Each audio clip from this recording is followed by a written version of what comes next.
بسم اللہ الرحمن الرحیم۔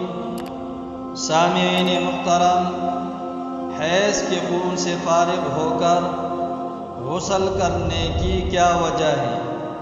سامعین محترم، حیض کے خون کو اللہ جل جلالہ نے قرآن کریم میں اذن یعنی گندگی فرمایا ہے۔ بس جس گندگی سے بار بار جسم آلود ہو اس سے نفس انسانی ناپاک ہو جاتا ہے۔